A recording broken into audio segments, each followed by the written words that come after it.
Mi nieto corrió asustado y me susurró mientras yo me disponía a salir hacia la oficina. «Abuela, no te subas al auto, es muy peligroso». Me sorprendí y pregunté por qué. Él susurró: «Dicen que tu auto va a explotar porque mi madre dio la orden». Intenté mantener la calma cuando de pronto mi nuera apareció. «Me alegra que estés aquí. Si estás viendo este video, dale like, suscríbete al canal y cuéntame en los comentarios desde dónde escuchas mi historia de venganza. Quiero saber hasta dónde ha llegado». Bajé las escaleras. Los peldaños de madera crujían suavemente bajo mis tacones familiares. El aroma del café recién hecho de Mariana, mi nuera, llenaba el comedor, mezclándose con la luz de la mañana que se filtraba por la ventana.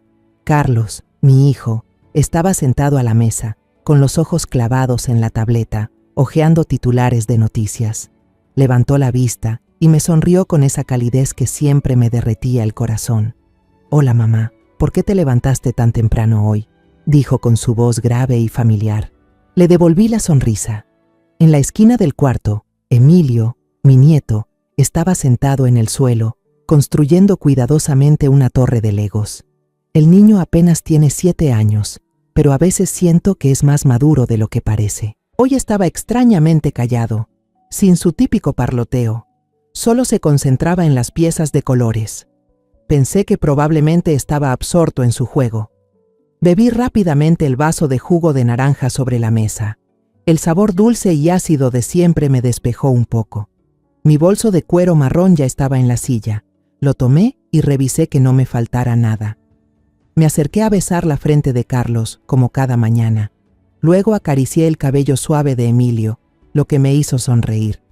«La abuela se va al trabajo. Que te vaya bien en la escuela», le dije con voz suave.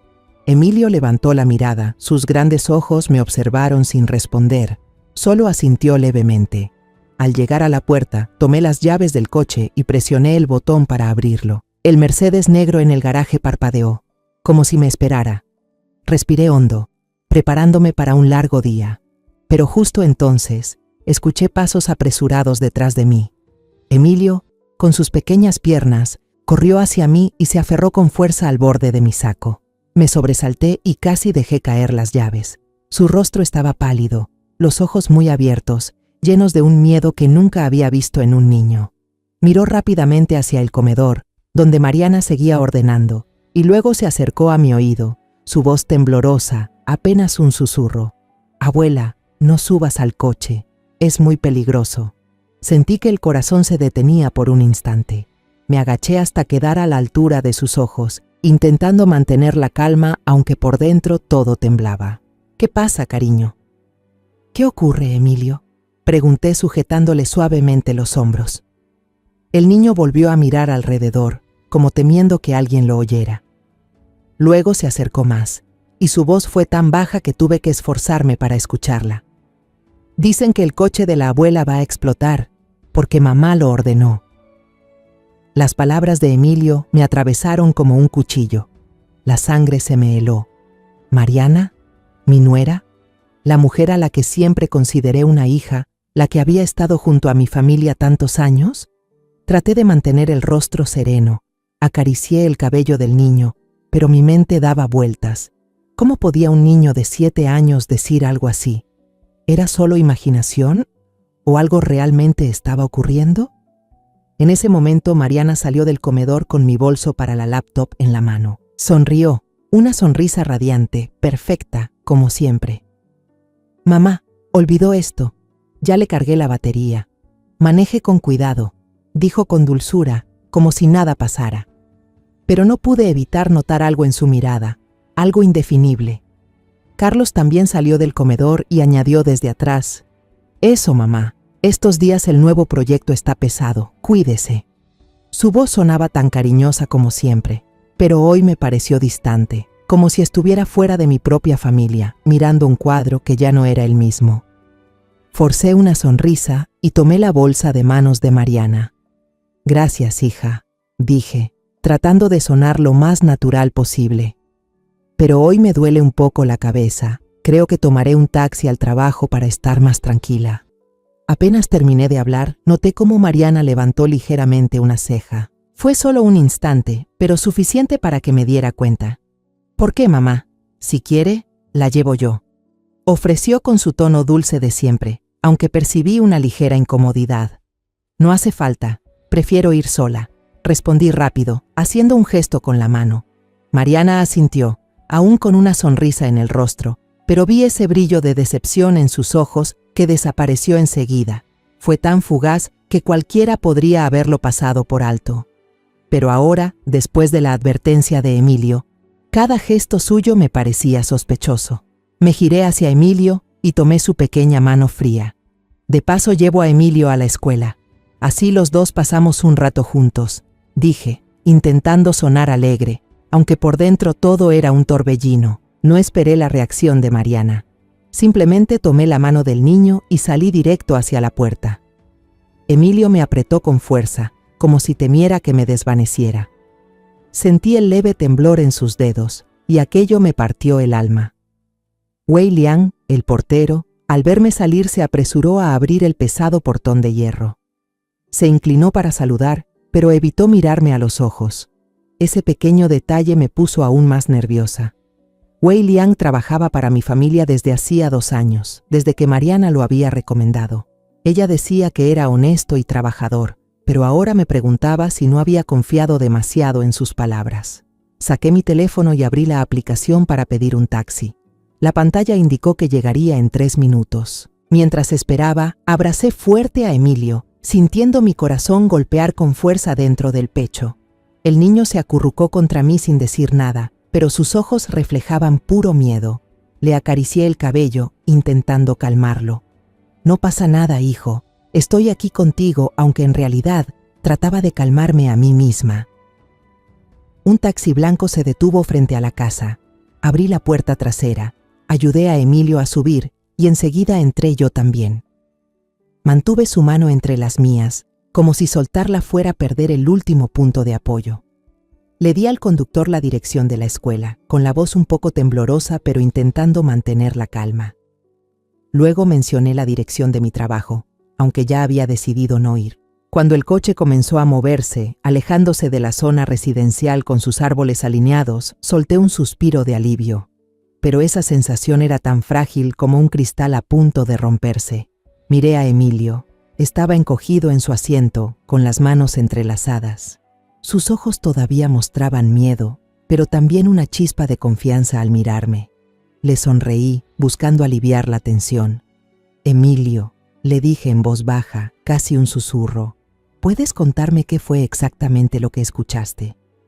Cuéntame todo con detalle, quiero entender bien lo que pasó.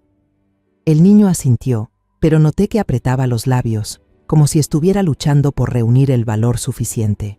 Después de un momento, respiró hondo y empezó a hablar, con la voz todavía temblorosa. Esta mañana, me desperté temprano cuando todos aún dormían. Salí al jardín a jugar con mis robots de juguete, en el rincón cerca del rosal, donde el señor Wei Liang suele hacer guardia. Se detuvo y me miró, como para asegurarse de que yo lo escuchaba. Asentí para animarlo, sin soltarle la mano. Construí una especie de base secreta detrás de los rosales, continuó Emilio, cada vez más bajo. Y entonces escuché al señor Wei Liang hablando por teléfono. Hablaba en chino, en voz muy baja, como si no quisiera que nadie lo oyera. Sentí curiosidad, así que me acerqué despacito. Sus ojos se abrieron de par en par, como si reviviera ese momento. Escuché algunas frases, no muy claras, pero oí que decía, la señora está a punto de salir, luego solo tiene que subir al coche y va a explotar. También lo oí mencionar a mamá, dijo que todo era según sus órdenes. Las palabras de Emilio me atravesaron el corazón como agujas. Sentí que la respiración se me volvía pesada, pero intenté mantener el rostro sereno para no asustarlo más. ¿Estás seguro de que no escuchaste mal? Le pregunté con suavidad pero con firmeza. Necesitaba estar segura. Necesitaba saber que no era una fantasía infantil. Emilio asintió con fuerza, con una determinación poco común en un niño de 7 años. No me equivoqué, dijo con voz segura. El abuelo me enseñó esas palabras. La señora es Lao Ban Niang y explotar es Bao Ya. El señor Wei Liang dijo exactamente eso, lo recuerdo muy bien. Al escucharlo, un escalofrío me recorrió la espalda. Los recuerdos de Ernesto, mi esposo, regresaron como una ola. Las tardes en que se sentaba en el porche, enseñándole pacientemente a Emilio palabras en chino, con esa voz cálida y cariñosa. Decía que era el idioma del futuro, pero yo sabía que solo quería pasar más tiempo con su nieto. Esos recuerdos ahora eran como una cuchilla, dulces y dolorosos a la vez. Miré a Emilio tratando de contener el pánico que crecía dentro de mí. Wei Liang, el guardia que Mariana había recomendado hace 2 años, siempre había sido descrito por ella como honesto y trabajador. Yo le creí en la sinceridad de su mirada cuando hablaba de él, pero ahora me preguntaba si todo había sido una puesta en escena. Mariana, la joven a la que había considerado una hija, con quien había construido los grandes planes para Maderas Álvarez, ¿sería capaz de tramar algo tan atroz? El taxi avanzaba por las calles conocidas de Querétaro, mientras la luz del sol se filtraba por la ventana, formando destellos danzantes. Pero yo ya no tenía cabeza para mirar el paisaje. Mi mente giraba entre cientos de preguntas. ¿Por qué? ¿Qué razón tendría Mariana para hacer algo así? ¿Dinero, poder o algún rencor que nunca supe ver? ¿Y Emilio? ¿Por qué mi pequeño nieto tuvo que presenciar algo tan terrible? El coche se detuvo frente a la escuela primaria. Pagué al conductor y le pedí que esperara un momento. Tomé la mano de Emilio y lo ayudé a bajar. Luego lo abracé con fuerza. Su cuerpecito temblaba en mis brazos y sentí que el corazón se me oprimía. Emilio, susurré, eres el héroe de tu abuela. Escúchame bien, lo que pasó hoy no se lo puedes contar a nadie, ni siquiera a tu papá. ¿Entendido? Deja que yo me encargue. Dije esas palabras, pero por dentro sabía que estaba al borde de un abismo. ¿Cómo podría proteger a mi nieto, proteger a mi familia, cuando eran justamente los más cercanos quienes estaban tendiendo la trampa? Emilio asintió repetidamente, sus ojos brillando con una confianza absoluta. Lo vi entrar al patio de la escuela, su pequeña figura perdiéndose entre los estudiantes que reían y charlaban, pero para mí esa imagen ya no tenía la inocencia de antes. El niño cargaba con un peso demasiado grande y eso me desgarraba por dentro. Regresé al taxi y cerré la puerta de golpe, sintiendo que acababa de cerrar una puerta hacia una falsa sensación de seguridad. Señor, por favor, dije, con la voz de pronto fría, dé la vuelta, volvamos a la dirección anterior. No vamos a la empresa de madera. El conductor asintió sin decir una palabra y el coche comenzó a girar. El taxi avanzaba suavemente por las calles familiares de Querétaro, el sonido del motor constante, como una melodía silenciosa de fondo. Me quedé inmóvil, mirando por la ventana mientras la luz del amanecer se filtraba entre los árboles, creando reflejos que danzaban sobre el vidrio. Pero mi alma no encontraba paz. Cada esquina, cada fila de árboles, despertaba recuerdos, fragmentos de un pasado que alguna vez creí perfecto. Ahora solo eran pedazos afilados, hiriendo mi corazón cada vez que intentaba tocarlos.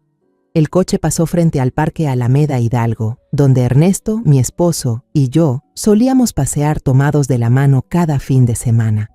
Aún recuerdo con claridad la imagen de él sentado en un banco, con su viejo cuaderno abierto sobre las piernas y un lápiz trazando los primeros bocetos de Maderas Álvarez. Siempre soñaba en grande, con los ojos brillantes al hablar de una empresa maderera que conquistaría el mundo. Teresa, ¿ves?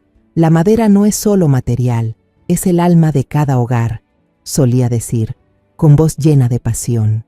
Yo, entonces una joven recién casada, me dejé arrastrar por esa llama. Aprendí a convertir sus sueños en realidad, paso a paso, desde aquel pequeño taller hasta que Maderas Álvarez se convirtió en un nombre reconocido.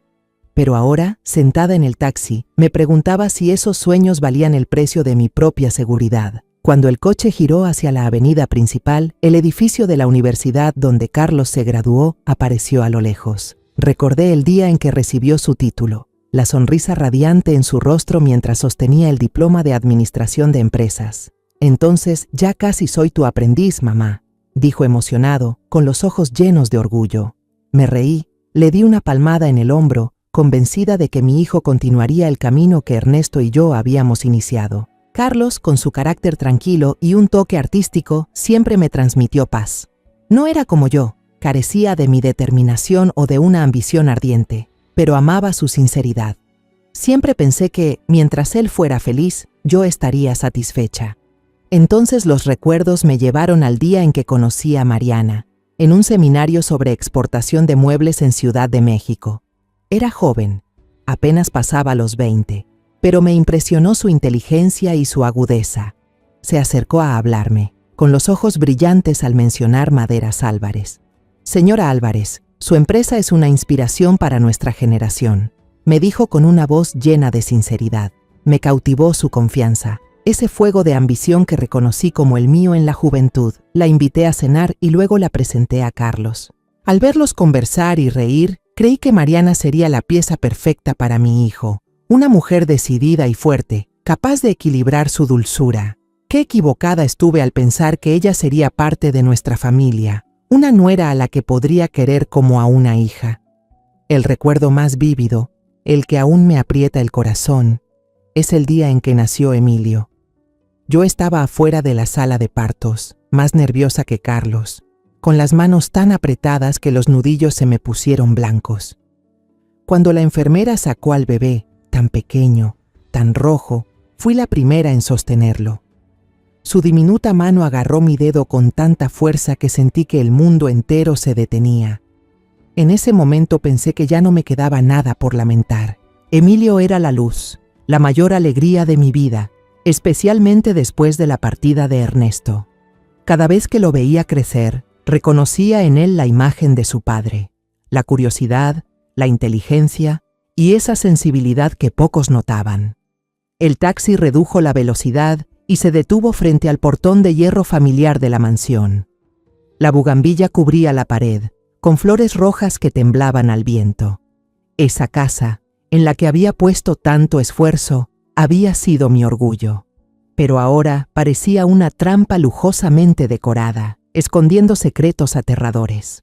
Pagué al conductor, respiré hondo e intenté calmarme.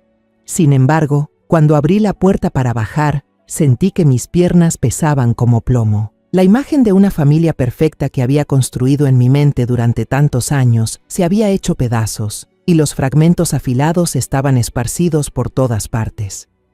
Me quedé inmóvil junto a la acera, esperando, con la mirada fija en el portón de hierro, hasta que el coche de Carlos y Mariana desapareció rumbo a la empresa. Solo cuando estuve segura de que se habían ido lejos, me atreví a moverme. No podía arriesgarme a entrar por la puerta principal donde Wei Liang hacía guardia, con esa mirada esquiva que no había podido olvidar desde la mañana. Él, en quien alguna vez confié, ahora era una incógnita, una pieza más del infierno que trataba de entender.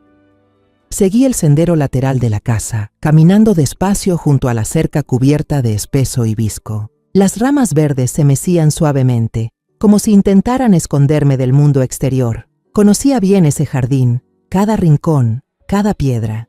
En la parte trasera había una puerta lateral de madera vieja, casi desapercibida, que daba directamente al jardín posterior. Siempre había guardado la llave debajo de una piedra decorativa, escondida tras unos arbustos. Me arrodillé. Con las manos temblorosas levanté la piedra y sentí el frío del metal al tocar la llave. Al insertarla, el chirrido de las bisagras me hizo saltar el corazón. Contuve el aliento, escuchando, temiendo que el más leve sonido revelara mi presencia. Pero el jardín seguía en silencio, solo se oían los trinos de los pájaros a lo lejos. Me deslicé por la puerta y la cerré con cuidado, como si entrara a otro mundo. Crucé el jardín, ocultándome detrás de los árboles grandes, avanzando con cautela hacia el garaje. Cada paso era una batalla entre el miedo y la determinación de descubrir la verdad. Mi Mercedes negro permanecía quieto en la esquina, pero ya no era el coche que me llevaba al trabajo cada día, sino una amenaza invisible. Las palabras de Emilio resonaban en mi cabeza. El coche de la abuela va a explotar. Me pregunté cómo un niño de 7 años podía cargar con algo tan pesado. Y cómo yo, con más de 60 años de vida, había llegado a este punto, dudando de las personas que más amaba. Justo en ese momento, el teléfono en mi bolsillo vibró. Un sonido pequeño pero suficiente para hacerme sobresaltar. En la pantalla apareció el nombre Mariana. Mi corazón empezó a latir con fuerza, como si quisiera salirse del pecho. Respiré hondo, tratando de calmarme, y contesté, manteniendo una voz tranquila, aunque por dentro estaba hecha un nudo. «Te escucha, hija». La voz de Mariana al otro lado seguía siendo dulce como siempre, pero hoy me provocó un escalofrío. «Mamá, ¿ya llegó a la empresa?» No vi su coche en el estacionamiento. Sus palabras sonaban amables, pero pude sentir una intención oculta detrás. Me estaba vigilando. De eso no tenía duda. «Rápida», respondí con el tono más natural posible. Recordé que tenía una cita inesperada con un proveedor de madera en San Juan del Río. Tomé un taxi directo hasta allá. Probablemente regrese al trabajo al mediodía o en la tarde. Me detuve, esperando su reacción, rezando en silencio para que mi voz no revelara el temblor que sentía. Hubo unos segundos de silencio al otro lado de la línea, un vacío breve pero tan tenso que me pareció eterno. Luego Mariana dijo, «Oh, ya veo». Debió avisarme para reorganizar la reunión de la mañana. Su voz seguía suave, pero noté cierta rigidez, como si intentara ocultar algo. Sonreí, aunque sabía que no podía verme. «¿Perdón? Todo fue muy repentino. Encárgate tú de los pendientes», respondí y colgué enseguida. Cuando la pantalla del teléfono se apagó, sentí un escalofrío recorrerme la espalda. Mariana sospechaba, estaba segura de ello, pero no tenía tiempo para dejarme dominar por el miedo. Tenía que actuar. Fui directo al cobertizo de herramientas del jardín, donde sabía que Juan, el jardinero que llevaba más de 20 años con mi familia, estaría trabajando. Juan era un hombre confiable, siempre callado y dedicado. Lo vi limpiando cuidadosamente unas tijeras de podar, con la mirada tan concentrada como si fuera el trabajo más importante del mundo. Al verme, se sobresaltó. Sus ojos se abrieron llenos de sorpresa. «Señora, ¿qué hace aquí? Pensé que ya se había ido al trabajo». Le hice una seña para que guardara silencio y lo llevé a un rincón detrás del cobertizo, donde los arbustos bloqueaban la vista desde la casa principal. «Juan», dije con voz grave, «necesito que me ayude con algo. Es un asunto confidencial y muy peligroso. Nadie debe saberlo, ni siquiera Wei Liang». Lo miré directo a los ojos, tratando de transmitirle la urgencia en cada palabra. Juan frunció el ceño, la confusión evidente en su rostro curtido, pero asintió sin preguntar nada. Lo guié hacia el garaje y señalé el Mercedes. «Acérquese a ese coche y vea si nota algo extraño. Pero escúcheme bien, solo mire, no toque nada». Recalqué cada palabra, rogando por dentro que la advertencia de Emilio fuera solo un malentendido. Juan se agachó, entrecerrando los ojos para mirar debajo del coche. Permaneció allí largo rato, en un silencio tan absoluto que podía oír mi propio corazón. Cuando se incorporó, su rostro estaba pálido y las manos le temblaban. «Señora», tartamudeó, hay una caja negra pegada al chasis. De ella salen unos cables rojos y azules. Van hacia la parte delantera, creo que al acumulador. No parece ser parte del coche». Las palabras de Juan cayeron sobre mí como un martillazo. La advertencia de Emilio era cierta. Sentí que las piernas me flaqueaban, pero apreté los labios y me obligué a mantenerme firme. «¿Podría agacharse otra vez y tomar unas fotos más claras?», le pregunté, entregándole mi teléfono, aunque mis manos temblaban igual que las suyas. Juan tomó el teléfono, se inclinó de nuevo y fotografió con cuidado los detalles. Cuando me lo devolvió, encendí la pantalla y observé cada detalle. Una caja negra, varios cables enredados, algo que no pertenecía a ese coche. El corazón me latía con fuerza, pero mantuve la voz firme. «Gracias, Juan. Ahora vuelva a trabajar como si nada. Finja que no vio nada. Su seguridad es lo más importante», Juan asintió, con la mirada aún confundida, pero sin decir palabra regresó al almacén. Me quedé allí un momento, respirando hondo para calmarme. Luego salí del jardín por la puerta lateral y pedí otro taxi. Sentada en el asiento trasero, las manos aún me temblaban y sujetaba el teléfono con fuerza, como si fuera lo único que me mantenía consciente. Abrí la agenda y busqué un nombre con el que no había hablado en años: Miguel Torres. Era detective privado, amigo de universidad de Ernesto y la única persona en la que confiaba ahora. Marqué el número, el corazón golpeando en mi pecho. Cuando al otro lado respondieron, escuché la voz grave y cálida de Miguel. «¿Teresa? Hace mucho que no sé de ti». No di rodeos y hablé de inmediato, con tono urgente. «Miguel, soy Teresa Álvarez. Necesito verte». Ahora mismo escuché cómo se quedaba callado un instante, como si percibiera la gravedad en mi voz. «De acuerdo, Teresa, ¿dónde nos vemos?», preguntó. Inspiré hondo, consciente de que, desde ese momento, todo cambiaría para siempre. Esa tarde, entré a una pequeña cafetería escondida en un callejón antiguo del centro de Querétaro. La luz amarillenta de las bombillas colgantes daba al lugar un aire cansado. El olor del café tostado se mezclaba con el murmullo de unos pocos clientes dispersos, creando una cortina perfecta para nuestra reunión. Elegí una mesa en el rincón más apartado, donde nadie conocido pudiera verme por casualidad. Sentía el pecho pesado, como si llevara una piedra invisible. Miguel Torres llegó unos minutos después, con un andar sereno pero con la mirada aguda de quien ha aprendido a moverse entre sombras. Su cabello entrecano y sus ojos cortantes seguían igual que la última vez que lo vi, hace más de una década, en una reunión de amigos de Ernesto. Pidió un espresso sin azúcar y se sentó frente a mí, observándome con atención, como si quisiera descifrar lo que ocultaba. Sin necesidad de palabras de cortesía, puse el teléfono sobre la mesa y abrí las fotos que Juan había tomado bajo el coche. Los cables rojos y azules enredados y aquella caja negra aparecieron en la pantalla, confirmando con frialdad mis peores temores. Miguel entrecerró los ojos, tomó el teléfono y amplió cada detalle. Murmuró con voz baja, casi para sí mismo: «Esto no es un juguete. Parece un artefacto explosivo casero conectado al sistema eléctrico del vehículo». Sus palabras cortaron de raíz mi mínima esperanza de que todo fuera un malentendido.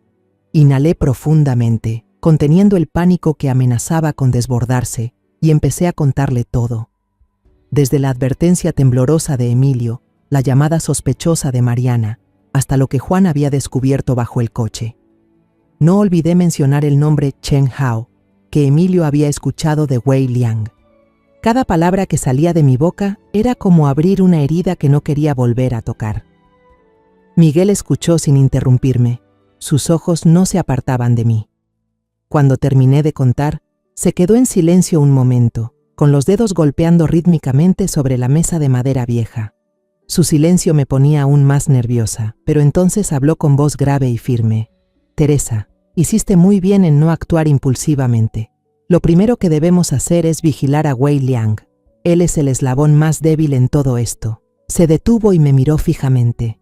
«Pero debes seguir con tu rutina normal, ir al trabajo en taxi y no mostrar ninguna sospecha. Si ellos se enteran de que desconfías, todo se complicará».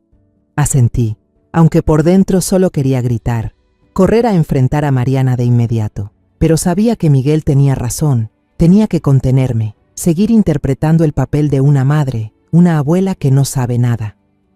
«Lo entiendo», dije con voz baja pero firme. Miguel asintió y añadió: «Haré que mis hombres sigan a Wei Liang las 24 horas. Quédate tranquila, encontraré la verdad». 3 días pasaron como una pesadilla interminable. Cada mañana salía de casa en taxi, forzando una sonrisa al saludar a Carlos y Mariana. Cada noche regresaba, cenaba con la familia y escuchaba a Mariana preguntar por mi trabajo con esa voz dulce y falsa. Cada vez que la miraba a los ojos, sentía que tenía enfrente a una desconocida, pero guardaba silencio, tal como Miguel me había indicado, aunque mi corazón se encogía con cada golpe de la traición. Al tercer día, mi teléfono vibró mientras fingía revisar un informe en la oficina. En la pantalla aparecía el nombre de Miguel. Contesté de inmediato. El corazón me latía con fuerza. «Teresa, tengo noticias», dijo él, con voz grave pero segura. Encuéntrame en el restaurante al borde de la carretera, cerca del Parque Industrial, por la López Mateos.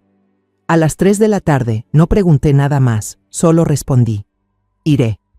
Cuando empujé la puerta del restaurante, el olor a aceite frito y el sonido de los sartenes hicieron el ambiente más sofocante. Miguel ya estaba sentado en una mesa del rincón, frente a un portátil abierto. Me hizo señas para que me sentara sin decir palabra. «Tenemos resultados», dijo en voz baja. «Ese Wei Liang es cuidadoso, pero no lo suficiente». Giró la pantalla hacia mí. Apareció un video borroso, probablemente grabado por una cámara de seguridad cercana. En él, Wei Liang, vestido de civil, entraba en un callejón oscuro cerca del mercado nocturno de la Cruz. Se encontró con otro hombre asiático, delgado, con un aire nervioso y una gorra que le cubría media cara. Wei Liang le entregó una bolsa de papel marrón, bastante gruesa, y ambos intercambiaron unas palabras antes de que el otro asintiera y desapareciera rápidamente entre las sombras. Miguel señaló al hombre desconocido. «Este es Chen Hao», dijo. «Mi gente habló con los vendedores del mercado nocturno. Dicen que es un inmigrante ilegal, sin trabajo fijo, conocido por sus deudas de juego». Abrió una carpeta delgada con fotos claras del rostro de Chen Hao y algunos datos personales que su equipo había recopilado. Miré la foto, su rostro delgado y sus ojos cansados, y sentí un escalofrío recorrerme la espalda. Todo coincidía exactamente con lo que Emilio había contado. Miguel continuó, con la voz más baja, como si intentara contener sus propias emociones. «Teresa, esto ya no es una sospecha. Es un intento de asesinato planificado, y tu nuera Mariana es la mente maestra». Sus palabras fueron como un golpe directo en el pecho. Apreté el vaso sobre la mesa. Los nudillos se me pusieron blancos. La rabia y el dolor me invadieron, como una ola dispuesta a arrastrarme. Mariana, a quien había querido, en quien había confiado, la mujer que creí sería el futuro de Maderas Álvarez. ¿Cómo pudo hacerme esto? ¿Por dinero? ¿Por poder? ¿O por un rencor que nunca supe que existía? Miré a Miguel, tratando de mantener la mirada firme, aunque las lágrimas amenazaban con salir. «¿Qué debemos hacer ahora?», pregunté, con la voz temblorosa pero llena de determinación. Miguel me miró con una expresión seria, pero también con compasión. «Necesitamos más pruebas», dijo. «Seguiré vigilando a Chen Hao. Quiero saber con quién más está involucrado. Pero tú, Teresa, debes seguir actuando como si no supieras nada. Un paso en falso, y todo puede derrumbarse». Asentí. Empujé la puerta del chalet y entré, intentando comportarme con la mayor naturalidad posible. Aquella cena fue una obra de teatro que estaba obligada a interpretar. Me senté frente a Carlos y Mariana. Sonreí cuando Carlos habló sobre un nuevo proyecto en la empresa, y asentí cuando Mariana me preguntó sobre la supuesta reunión en San Juan del Río. «Mamá, ¿cómo estuvo hoy? ¿La reunión con los socios salió bien?», preguntó con su tono dulce habitual. La miré a los ojos, buscando alguna señal, pero solo vi una sonrisa perfecta que lo ocultaba todo. «Todo bien, hija», respondí con voz suave, aunque mi corazón latía con fuerza, queriendo romperme el pecho. Emilio, sentado a mi lado, comía en silencio, y de vez en cuando me miraba, como preguntando si ya había hecho algo respecto a lo que me advirtió. Los días siguientes continué con esa farsa. Iba al trabajo en taxi, fingiendo estar ocupada, pero cada vez que cruzaba la puerta de la casa, sentía que entraba en una trampa. Mariana empezó a mostrarse impaciente. Una noche, cuando solo estábamos las dos en la cocina, secando los platos, me dijo con una falsa preocupación: «Mamá, ¿por qué sigue yendo en taxi? Dejar el coche tanto tiempo en el garaje no es bueno. Si quiere, mañana puedo llevarlo al taller para revisarlo». Sonrió, pero su mirada era fría, como si buscara leerme los pensamientos. Dejé el vaso sobre la mesa. El sonido del vidrio al tocar el mármol resonó helado en la cocina silenciosa. La miré directamente a los ojos, tratando de mantener la calma, aunque por dentro hervía.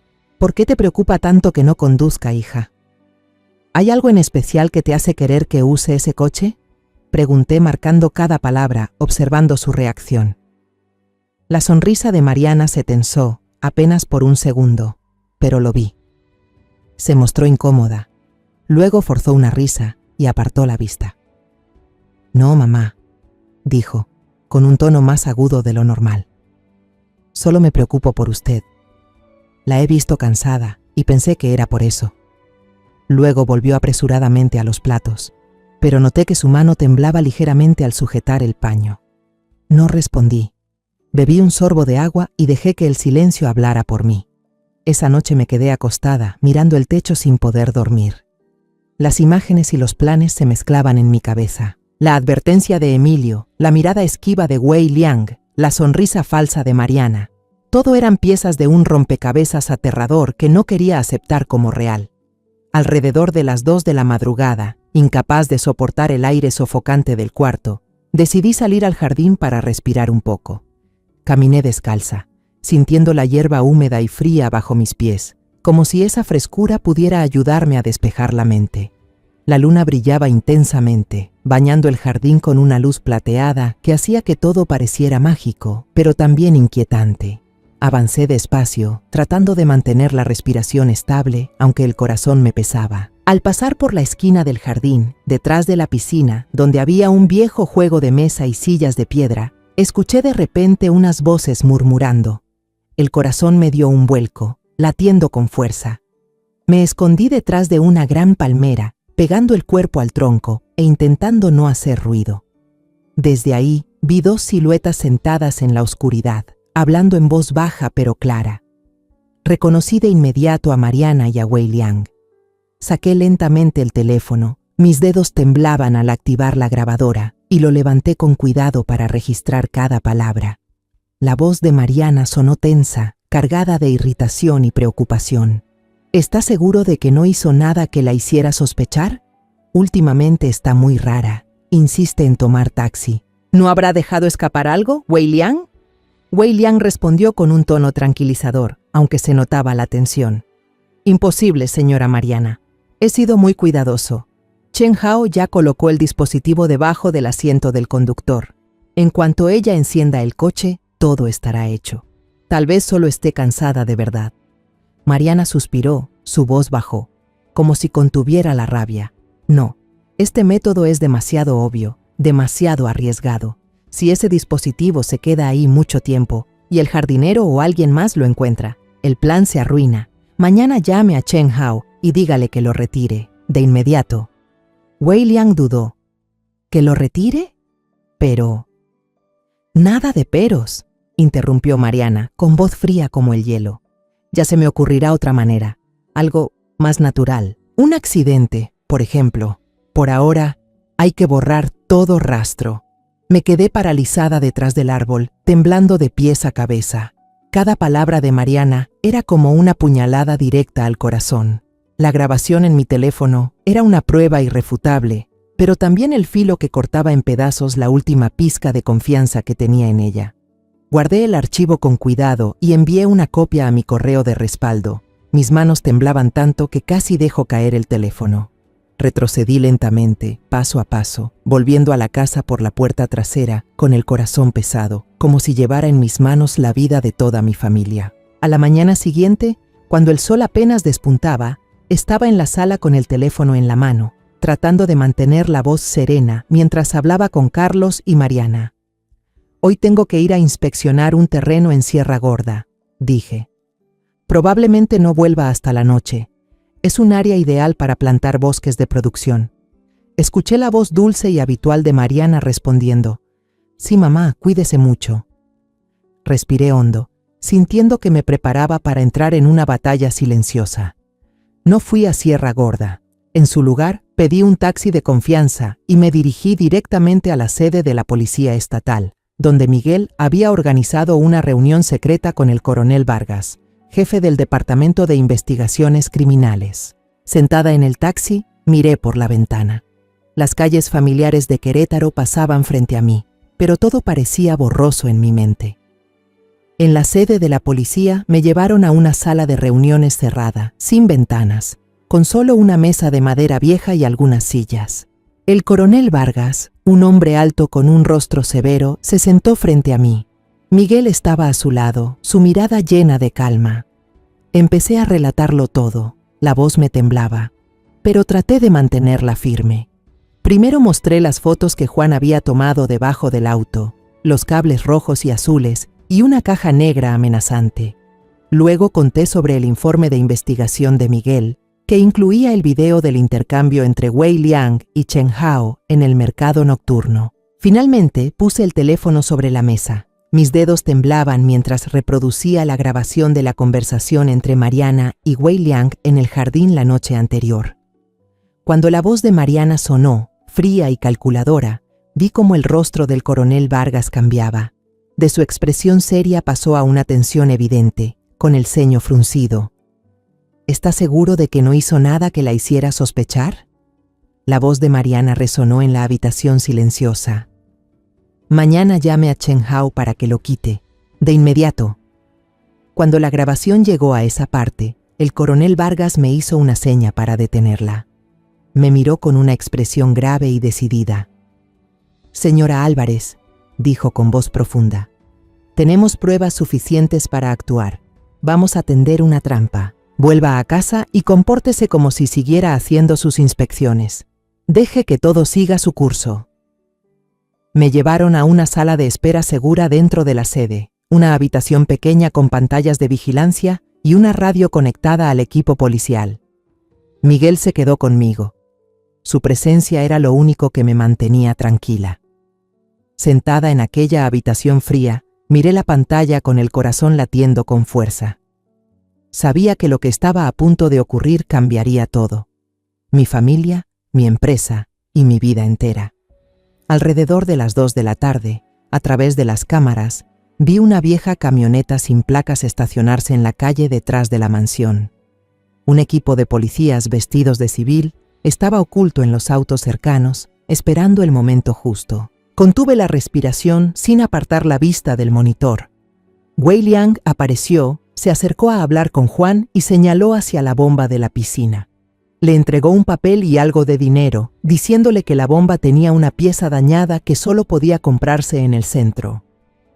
Juan, como siempre, sin sospechar nada, tomó su motocicleta y se fue de inmediato. En cuanto Juan desapareció, Wei Liang abrió la puerta trasera. Un hombre con gorra, bajada hasta cubrirle el rostro, entró sigilosamente y fue directo al garaje. Lo reconocí enseguida. Era Chen Hao, con la misma actitud nerviosa que en el video de Miguel. El coronel Vargas, que seguía la operación por radio, dijo en voz baja: «Todos los equipos en posición. Esperen a que empiece a actuar».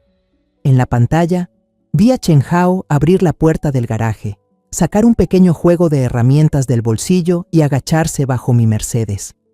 Sentí que el corazón se me detenía. Cada segundo parecía eterno. Entonces, justo en ese instante, la voz del coronel Vargas resonó por el transmisor. «Ahora». 2 autos policiales sin distintivos irrumpieron, bloqueando ambos extremos del callejón. Los agentes, con chalecos antibalas, salieron de sus escondites gritando: «¡Policía! ¡Alto ahí!». Chen Hao se sobresaltó, intentó huir, pero 2 oficiales lo derribaron al suelo en un instante. Wei Liang, en la puerta trasera, también fue reducido sin poder oponer resistencia. Un equipo especializado en desactivación de bombas entró al garaje. Apreté con fuerza la mano de Miguel, respirando con dificultad. Minutos después, la voz de un miembro del equipo sonó por el radio. «El dispositivo ha sido desactivado. Es una bomba casera, con suficiente poder para destruir por completo el auto y causar daños en un radio de 5 metros». Al escuchar eso, sentí que las piernas me flaqueaban. Si no fuera por la advertencia de Emilio, si hubiera subido al coche esa mañana, no me atrevo a imaginarlo. Al mismo tiempo, otro grupo de policías, encabezado por el coronel Vargas, llegó a las oficinas de Maderas Álvarez. En la pantalla de vigilancia, vi cómo se dirigían directamente a la sala de juntas, donde Mariana presidía una reunión con los jefes de departamento. Carlos también estaba allí, sentado al final de la mesa, tomando notas con atención. Cuando los policías entraron, Mariana frunció el ceño con voz molesta. «Disculpen, estamos en una reunión. ¿Qué necesitan?». El coronel Vargas mostró la orden de arresto frente a ella, con voz fría. Mariana Reyes queda arrestada bajo sospecha de intento de homicidio. La sala entera quedó en silencio. Carlos se levantó de golpe, tartamudeando. ¿Debe haber algún error? ¿De qué están hablando? Mariana se puso pálida, pero trató de mantener la calma. Esto es una calumnia. ¿Qué pruebas tienen? El coronel Vargas no respondió. Solo hizo una seña a un oficial para que encendiera una pequeña grabadora. La voz de Mariana y Wei Liang en el jardín la noche anterior resonó en toda la sala, nítida y clara. Mañana llama a Chen Hao para que lo quite. Buscaré otra forma. Una más natural. La sonrisa confiada de Mariana desapareció al instante. Tropezó hacia atrás y cayó en la silla, cubriéndose el rostro con las manos temblorosas. Carlos y yo fuimos llevados a la comisaría. No entramos a la sala de interrogatorios. Nos sentaron en una sala de observación especial, desde donde podíamos ver a través de un vidrio unidireccional. El primero en ser interrogado fue Chen Hao. Entró con aspecto nervioso, las manos esposadas temblando detrás de su espalda. Cuando el coronel Vargas le informó de los cargos que enfrentaba, conspiración para cometer asesinato y posesión ilegal de explosivos, su rostro se puso blanco. En menos de 10 minutos bajó la cabeza y con voz temblorosa lo confesó todo. Admitió haber cruzado la frontera ilegalmente hacía años, viviendo oculto y hundido en deudas por el juego. Wei Liang lo contactó a través de un casino clandestino en el mercado nocturno de la Cruz, ofreciéndole una gran suma de dinero para saldar sus deudas y empezar una nueva vida. Solo hice lo que él me pidió, balbuceó Chen Hao, sin atreverse a levantar la vista. Él me dio el plano de la casa, el horario de la señora Álvarez, y dijo que el mejor momento era de madrugada, cuando todos dormían.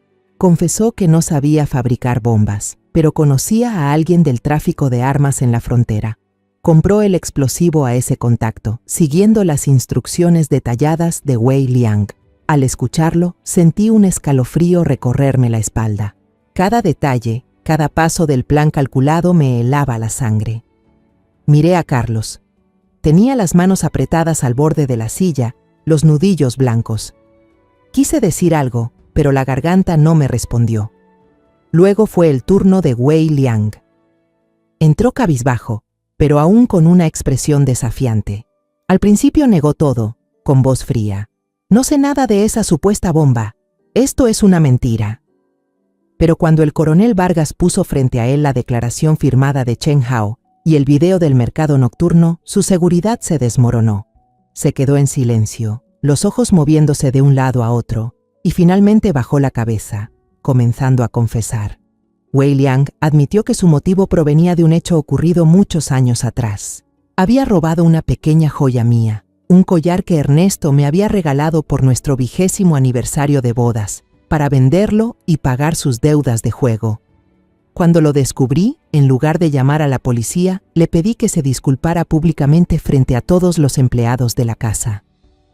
Pensé que esa era la forma de enseñarle sobre la honestidad, le había dicho a Ernesto, pero para Wei Liang fue una humillación que nunca pudo borrar. Guardó rencor desde entonces, y cuando Mariana se le acercó con su plan, aceptó de inmediato, tanto por venganza como por la gran suma de dinero que ella le prometió. Al escuchar esas palabras, sentí que el corazón se me oprimía. Nunca imaginé que un acto que consideré de compasión sembraría la semilla de una conspiración tan terrible. Miré a Carlos. Quise tomarle la mano, pero su mirada seguía fija en el vidrio, como si intentara entender por qué las cosas habían llegado tan lejos. Finalmente, Mariana fue llevada a la sala de interrogatorio. A diferencia de Chen Hao y Wei Liang, entró con una actitud serena, la cabeza en alto, incluso con su abogado personal a su lado. Llevaba un elegante traje negro, el cabello recogido, como si se preparara para una reunión importante en Maderas Álvarez, y no para enfrentar una acusación de intento de homicidio. Cuando el coronel Vargas le preguntó sobre su participación, Mariana sonrió con frialdad y respondió con voz helada. No sé de qué están hablando. Esa grabación es falsa, un montaje. Wei Liang y Chen Hao conspiraron para incriminarme y extorsionarme. Yo soy la víctima aquí. Miré a Carlos y lo vi cubrirse el rostro con las manos, los hombros temblando. «Mamá», susurró con voz quebrada. «¿Todo eso es verdad?». No respondí. Solo puse mi mano sobre su hombro, tratando de transmitirle algo de fuerza, aunque yo misma estaba tambaleando.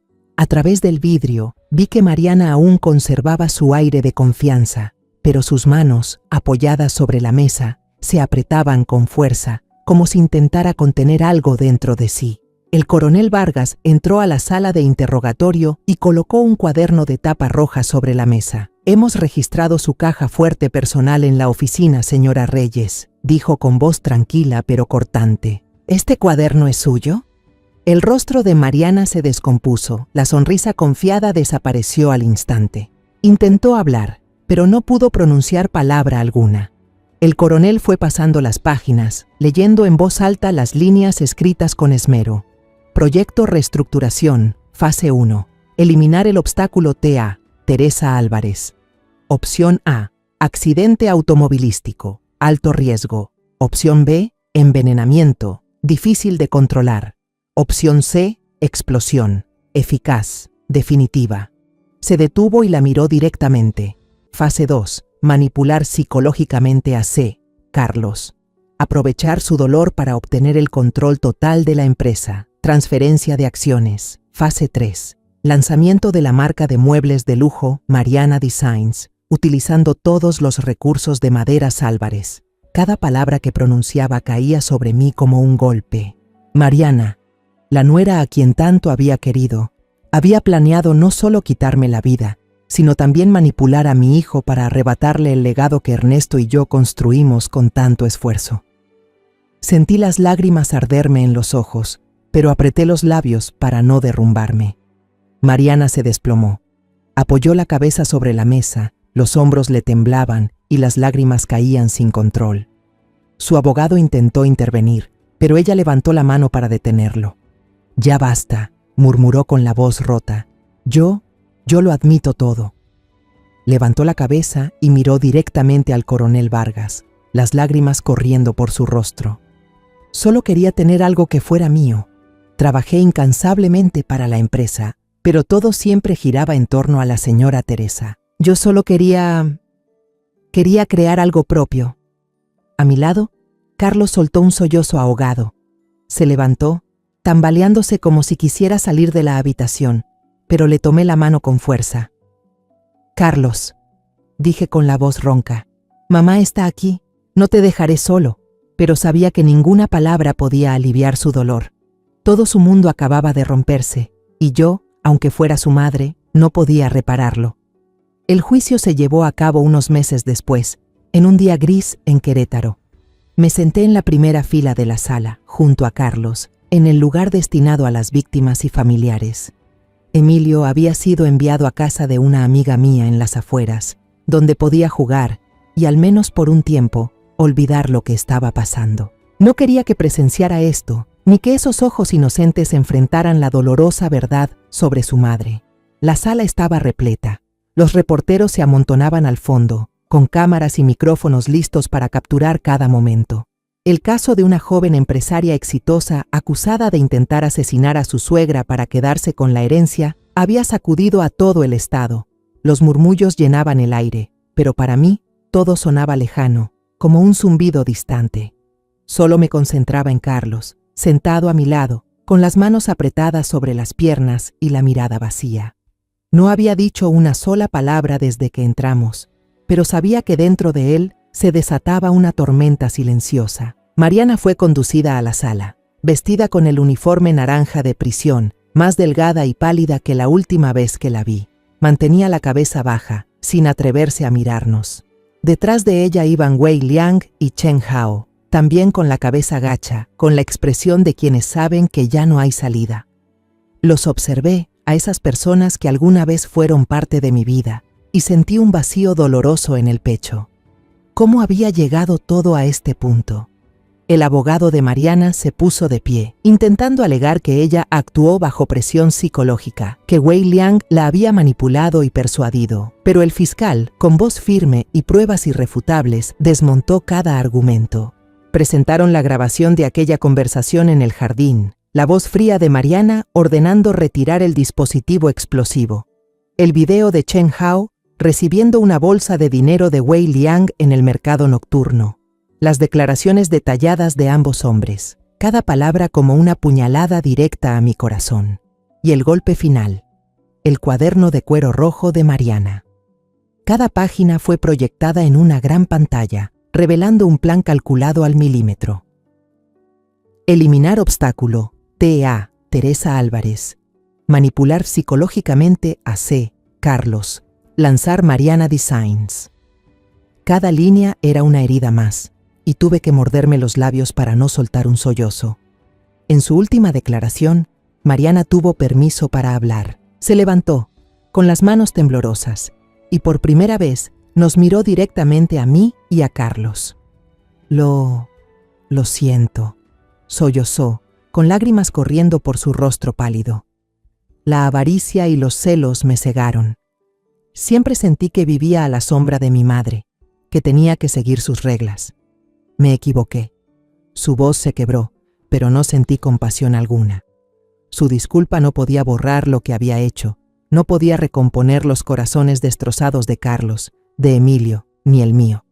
Carlos, a mi lado, apretó los puños, todo su cuerpo tenso. Vi una lágrima deslizarse por su mejilla, no por perdón, sino por la destrucción de un hombre, de un padre. Puse mi mano sobre su hombro, quise decir algo, pero la garganta se me cerró. ¿Cómo consolarlo, si yo también me estaba ahogando en el mismo dolor? El tribunal dictó sentencia. Mariana fue condenada a 25 años de prisión por ser la autora intelectual del intento de asesinato. Wei Liang, con el agravante de haber traicionado la confianza y actuar por venganza, recibió una pena de 30 años. Chen Hao, gracias a su cooperación durante la investigación, obtuvo una condena más leve y sería deportado posteriormente a China para enfrentar la justicia de su país. Cuando la policía escoltó a Mariana, ella pasó frente a nosotros. Se detuvo un segundo, miró a Carlos y susurró: «Cuida de Emilio, por favor». Carlos desvió la mirada sin responder, con los ojos tan fríos como el hielo. Al día siguiente, estaba en mi oficina intentando concentrarme en el trabajo cuando Carlos entró. Dejó sobre el escritorio una solicitud de divorcio ya firmada y una carta de renuncia. «Mamá», dijo con la voz ronca, «no puedo seguir aquí. Cada rincón de esta casa, de esta empresa, me recuerda a ella. Necesito irme». Me contó que se llevaría a Emilio a la pequeña casa en las afueras de Tequisquiapan, donde nuestra familia había vivido en los primeros años de esfuerzo. Era un lugar lleno de recuerdos puros de su infancia, un sitio que no estaba manchado por la traición de Mariana. Lo miré a los ojos y vi en ellos un dolor profundo y un cansancio inmenso.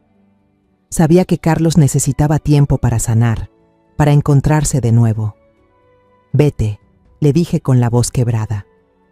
«Cuando sientas que eres lo bastante fuerte, vuelve. Tu madre y la empresa siempre estaremos aquí esperándote». Me levanté y lo abracé con fuerza, sintiendo su cuerpo temblar entre mis brazos. Cuando se fue, me quedé inmóvil en la oficina, mirando por la ventana, donde la luz del sol caía sobre los troncos de madera apilados ordenadamente en el patio. Los días siguientes, la mansión se volvió vacía y fría. Ya no se oía la risa de Emilio ni había cenas familiares. Solo podía saber de mi hijo y de mi nieto a través de breves videollamadas. Emilio me contaba sobre los días que pasaba corriendo por los campos, sobre las mariposas que atrapaba, pero en sus ojos aún veía una tristeza que no podía expresar con palabras. Carlos, en las pocas veces que hablábamos, solo asentía y sonreía débilmente, como si intentara que yo no me preocupara. Un año pasó en un abrir y cerrar de ojos, aunque para mí, cada día fue una larga travesía llena de desafíos. Dediqué ese tiempo a sostener Maderas Álvarez, a manejar las crisis mediáticas tras el escándalo y a mantener el ánimo del equipo.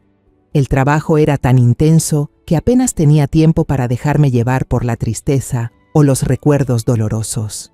Pero cada noche, al volver a la mansión vacía, sentía un vacío imposible de llenar. Ya no estaba la risa de Emilio, ni las cenas familiares, ni la presencia de Carlos. el hijo que creí que siempre estaría a mi lado. Aprendí a convivir con el dolor, aunque eso no significaba acostumbrarme a él.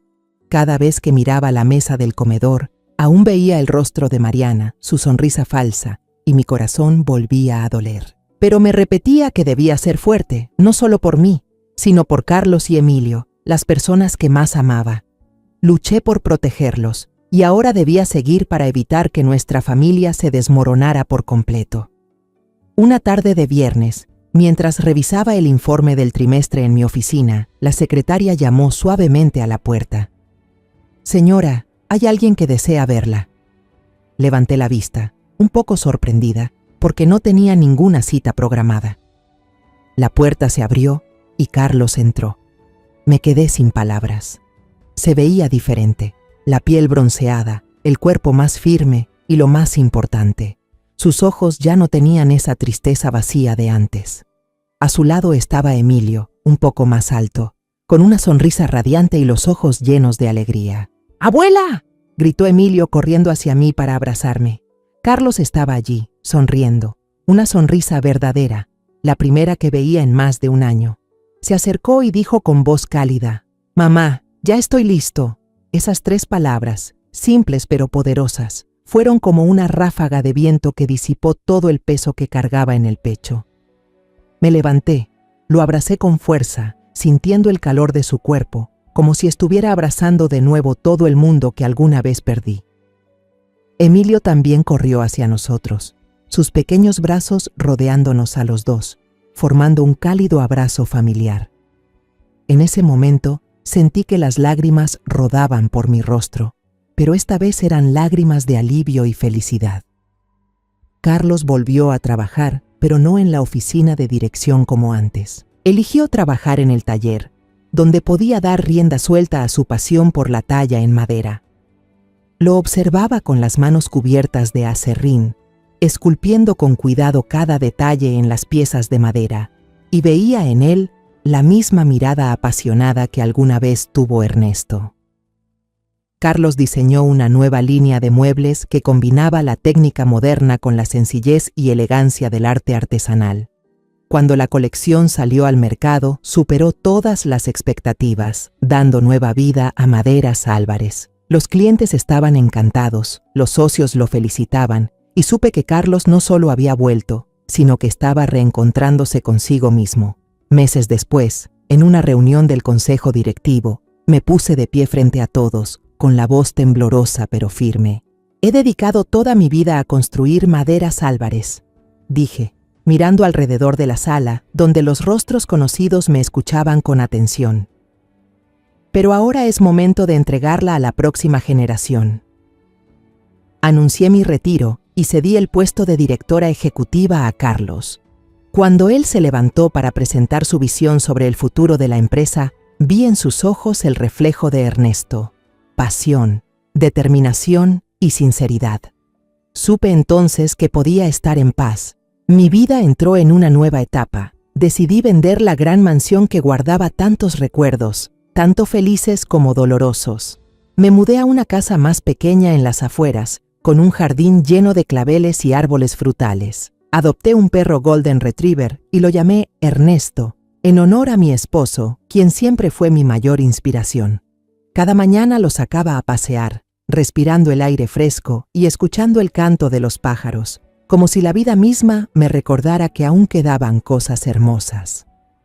Juan, después de jubilarse, solía venir a ayudarme con el jardín. Nos convertimos en buenos amigos, compartiendo tardes bajo la sombra de los árboles, tomando té y recordando viejos tiempos. Él contaba historias de los primeros días trabajando con mi familia, cuando Ernesto aún vivía, y yo le hablaba de los sueños que alguna vez tuvimos. Esos momentos simples, llenos de calma, me ayudaron a sanar poco a poco. Cada fin de semana, Carlos y Emilio venían a visitarme. Cocinábamos juntos, cuidábamos el jardín o simplemente nos sentábamos en el porche a ver el atardecer. Emilio adoraba contarme sobre su escuela, sus amigos nuevos en Tequisquiapan, y notaba cómo su sonrisa se hacía cada vez más brillante.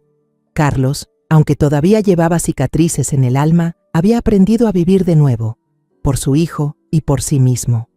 Una tarde, la luz dorada del sol entraba por la ventana de mi pequeña casa. Sentada en mi sillón, acariciaba el suave pelaje de Ernesto mientras observaba a Carlos y Emilio riendo en el jardín. El niño intentaba trepar un manzano y Carlos fingía amenazar con bajarlo. Sus risas se mezclaban con el viento, creando una melodía de vida. Cerré los ojos, sintiendo que por fin la paz había regresado. He enfrentado la traición, la muerte y la pérdida de una parte de mi familia. Pero no me rendí. Luché no solo por sobrevivir, sino por conservar lo más valioso: el amor de Carlos, la sonrisa de Emilio y el legado que Ernesto dejó. Sentada allí, bajo el resplandor del atardecer, comprendí que lo verdaderamente importante no era una empresa exitosa ni los logros materiales, sino esos instantes de calma, cuando mi familia aún estaba junta, después de haber superado la tormenta más grande de nuestras vidas. Después de todo lo vivido, entendí que la mayor tragedia del ser humano no es la traición, sino confiar en la persona equivocada. Solía creer que la bondad y el amor podían cambiarlo todo, pero a veces es esa fe ciega la que nos hace pagar el precio más alto. Perdí casi todo: la confianza, la felicidad y una parte de mi corazón. Pero de esas ruinas aprendí a levantarme, más fuerte y más sabia. La vida me enseñó que por más oscura que sea la noche, la verdad y la justicia siempre terminan brillando. Y lo más importante, el amor sincero, entre madre e hijo, entre abuela y nieto, es la única luz que nunca se apaga, incluso cuando todo lo demás se derrumba. La historia que acabas de escuchar ha cambiado los nombres y lugares para proteger la identidad de quienes estuvieron involucrados. No la contamos para juzgar, sino con la esperanza de que alguien escuche y reflexione. ¿Cuántas madres estarán sufriendo en silencio dentro de sus propios hogares? Me lo pregunto sinceramente. Si tú estuvieras en mi lugar, ¿qué harías? ¿Elegirías callar para mantener la paz o tendrías el valor de enfrentar todo para recuperar tu voz? Quiero saber tu opinión, porque cada historia puede convertirse en una luz que guíe a otros. Dios siempre bendice y estoy segura de que el valor nos llevará a días mejores. Ahora, en la pantalla final, dejaré 2 de las historias más queridas del canal. Estoy segura de que te sorprenderán. Gracias por quedarte conmigo hasta este momento.